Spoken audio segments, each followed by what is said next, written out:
Joining us now, Curtis Ellis, Senior Policy Advisor, America First Policies. Curtis, you have been banging the drum on China before anybody in America. You and I were talking about this how many years ago? 10 years ago. Now they're at the forefront, Curtis.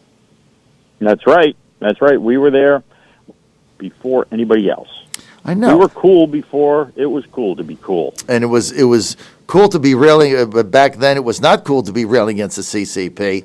Curtis, now you're with America First Policies, the number one political action committee supporting the president. You are also, I just want to give the background here, Curtis Ellis, also former executive in the U.S. government in the Trump administration with the Department of Labor in negotiations.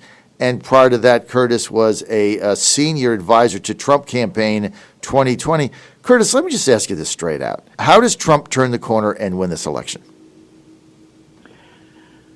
Action, action, action. I think I heard that on your show earlier today. Yes. He needs to get back to basics. There are three things that he ran on, and I shouldn't say get back to basics. He needs to emphasize the basics again. What did he run on in 2016? End the endless wars. Build the wall. Bring manufacturing back to America. Do that. That's what he needs to do again. You want to help black people? Don't give money to Black Lives Matter. Bring manufacturing back to America. End the slave labor markets overseas by defunding them. Don't defund the police. Defund China. Mm-hmm. Bring our jobs back to America. Mm-hmm. Build the wall. Crack down on immigration. He gave that executive order cutting back on guest workers. Keep that in place. Double down on that. As long as we flood the market with cheap overseas illegal labor, nobody benefits. No American benefits. Well, I should say, yes, we know who benefits. The slave traders, the Wall Street hedge fund managers and private equity people who want cheap labor. But the American people who vote, and we have more votes than they have money, we don't benefit if we have cheap labor in this country. We want expensive, well-paid labor, and you do that by limiting the supply. It's simple supply and demand. And end the endless wars. Who cares what the McMasters of the world say, what the John Bolton say, what all these people, what the Pentagon procurement officers say? Bring the troops home. Look, I'll tell you what.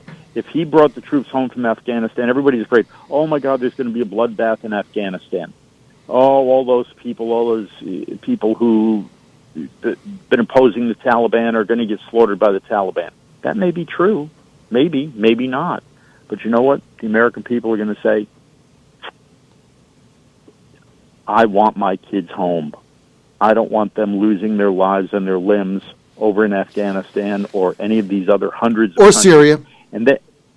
Or Syria, that's right. Or countries you don't even know where we have troops, right? They're probably in Nigeria, in Chad, in Mali. Mm-hmm. I don't know. I don't know if they're in Mali or Chad, or maybe they're both in Mali and Chad. I don't know. Maybe they're in. So it's like enough already. That's what he said he would do. Do it. Keep doing it. Do more of it, and then do it again. And that will, and that will cement his reputation as a doer of fulfilling the promises he made. And you know, this whole thing with China now, with the South China Sea, I got to tell you, look, we can bring our jobs back to America. We can hold China accountable for the virus and for the pandemic and for, taking away Easter and church and school and everything else. We're not going to do it with troops and with aircraft carriers and with everything. We're going to do it by bringing our jobs back. Mm-hmm. Make those tariffs permanent. Tell the world, tell everybody, those tariffs that I put in place while negotiating the Phase 1 trade deal, they're there forever. Mm-hmm. They're not going away. Mm-hmm. And that will send a message to all of the investors, all of the small businesses and medium-sized businesses and patriotic businessmen. We still have some left. Right.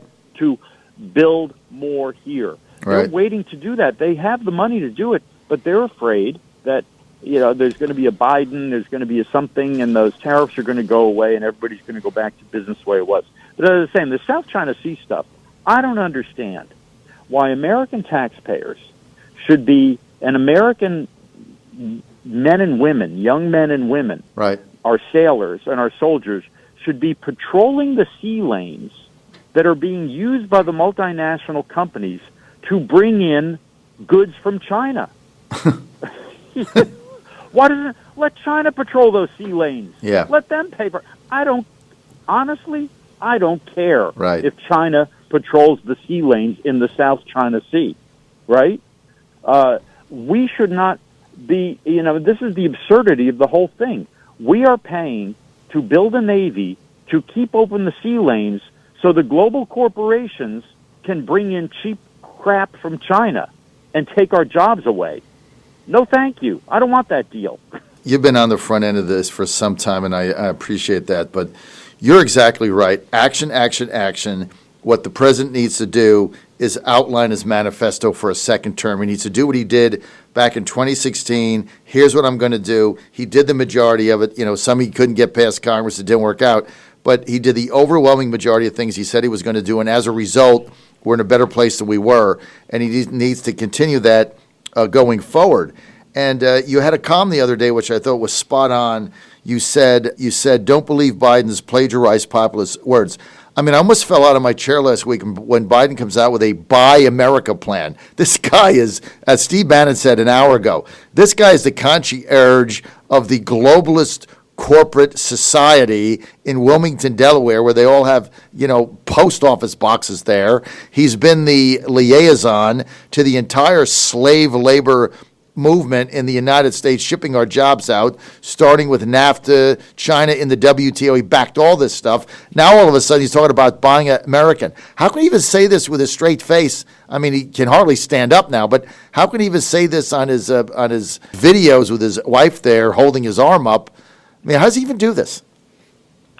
I don't think he knows what he's saying. I mean, this is further evidence that he's going to be led around by the nose by the deep state, by his wife, and by others whose names we don't even know. He's not going to be running that administration. Mm-hmm. He'll say whatever they tell him to say. He'll do whatever they tell him to do, and he'll sign whatever they tell him to do. Look, he says Buy American now because for 40 years he sold out America, right? So he sold high, and now he wants to buy cheap. Now that his 40 years of policies have driven down wages and destroyed our standard of living, now he wants to buy American. It's like they say buy low, sell high. Well, he sold high, and now he wants to buy low. And that's really that's Joe Biden's real Buy American plan. And he does have something in there. He has a carbon tariff. I read his whole website on this, and he wants to put a tariff. There's one good thing in there. He wants to put a tariff on stuff coming from China because China creates more carbon emissions, more pollution than America, right? Now, he can't say it straight out like that because you can never say anything good about America in Joe Biden land, right? But the fact of the matter is, if you're an environmentalist, all the environmentalists listening now should never buy anything made in China. You could buy the exact same product made in America, and it will be made with far less pollution. It will have produced far less pollution if it's made in America by American industry than if the identical product is made in China by Chinese industry. Well, the U.S. is moving to natural gas and to as much wind and solar as we can, and now renewables. China is building an unfiltered coal plant a month. Do you realize that? And so anything you're buying is coming from unfiltered coal that's just going in the air, polluting the air, destroying your environment. So if you're an environmentalist and you buy anything from China, you're a complete hypocrite. Right, exactly. And if you're worried about plastic in the ocean, and you're not going to take that plastic straw at Starbucks, realize that well over 50%, it's something like close to 90% of the plastic garbage in the ocean comes from one country. China. They don't care. China. Yep. Yeah. And back with Curtis Ellis, Senior Policy Advisor, America First Policy's #1 political action committee for the president. By the way, just to spell this, there's a rumor going around that Ed Rollins, who's chairman of the non-Trump sanctioned political action committee, I think it's called Keep America Great, was going to replace Brad Parscale as campaign manager. Let me just respond to that rumor. Number one, it's about the stupidest thing I've heard in my life.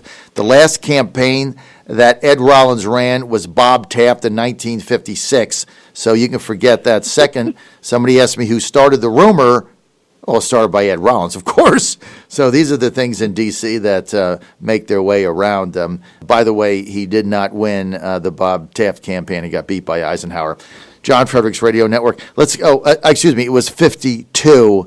He ran the Bob Taft for president campaign. He didn't run the Dewey campaign? Well, he was during the Dewey campaign. He was a little bit younger. Didn't run it. He was a deputy campaign manager, but then he was campaign manager for Bob Taft, 1952. Got beat by Eisenhower. We know, right? We know that that Rollins started that rumor because we saw some flyers that it was written about it that were mimeographed. He ran them off on his own mimeograph. On a ditto machine. He ran them off on a ditto machine. Remember when you hit the ditto machine and then you'd smell the ink? You get like a 20-second high off, like sniffing glue. Oh, my God, Curtis. The two of us are getting too old for this stuff. I really got to tell you. That's right. Nobody knows what the heck we're talking about. I'm talking about John Candy, the comedian. It's like, who is that? Yeah, they used to run off of Mount Rushmore. He talks about the... When we were in high school, this is true. If you got picked to run the mimeograph machine, it was like, oh my God! And then you'd run the thing with the mimeographs, and then you'd inhale that ink, and I tell you what, you get like a 5-minute buzz. At 15, you'd be like, "Whoa, man, ink is good." Oh, where's my Elmer's glue? Airplane glue. So Curtis, look. So all of a sudden, so we're down in the polls, and all of a sudden, yeah. Up pops Karl Rove. I mean, every time I turn the TV on, Karl Rove Halloween? It's not giving President Trump advice. Okay, so what is this, like Romney 2.0? I mean, I know. Like Bannon said, we don't. But you know what Bannon just said about Mitt Romney? Says we don't need another political candidate for president that looks like he popped up off a wedding cake. Yeah, exactly. Yeah. Romney, this guy, he really needs to pick up the clue phone. So why are we going to listen to Karl Rove? I mean, you've got, and somebody said, Karl Rove is going back and he is going to be in the Trump campaign to do what? Like sweep the floor? Like what on earth is Karl Rove going to tell us? Right, master loser, Romney loser. What, you going to rerun the Romney campaign? How'd that work out? Is the choice now between Ed Rollins and his mimeograph machine and Karl Rove and his whiteboard and his Sharpie?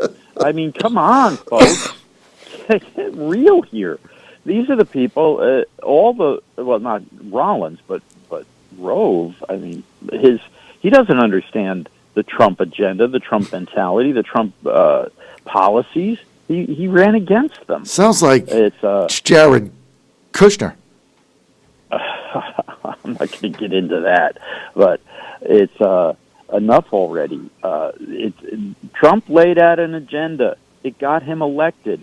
Stick to that agenda. Keep driving that home. As you said, tell us what he's going to do in the next term. I'm going to finish the job I started. It took 40 years to get into this mess of open borders, make it in China, and put America last. Let's merge the country, submerge the country in a globalist cesspool. It's going to take 8 years to get out of it. I started the job. I need 4 more years, and I'll finish it. And I'll set us on a path that you cannot take us off of, right? And if you don't do that, what's going to happen with Biden, right? If he wins forget it. They take the Senate, they're going to, first thing, it was in the paper the other day, his top priority is immigration reform. You know what that means? Amnesty. Legalize 22 million illegals, turn them into voters. Yep. The Republicans and the Trump people will never win an election again. Ever. Period. Ever. And then the second thing they're going to do is they're going to give the Washington, D.C. statehood, they're going to give them 2 senators. They're going to get rid of the filibuster. So now you'll never win the Senate again. You'll never win anything again. In 6 months, the Democrats will cement themselves into perpetuous power.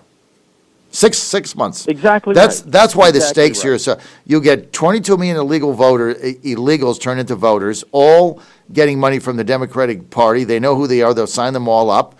You'll get 2 more Democratic senators. As soon as they do that, They'll make Puerto Rico, they'll give them 2 senators. Said they'll control the Senate forever. Then they'll redistrict the House with a census. They'll control that forever. You'll never win the presidency again. And the Democrats will be in power forever. Right.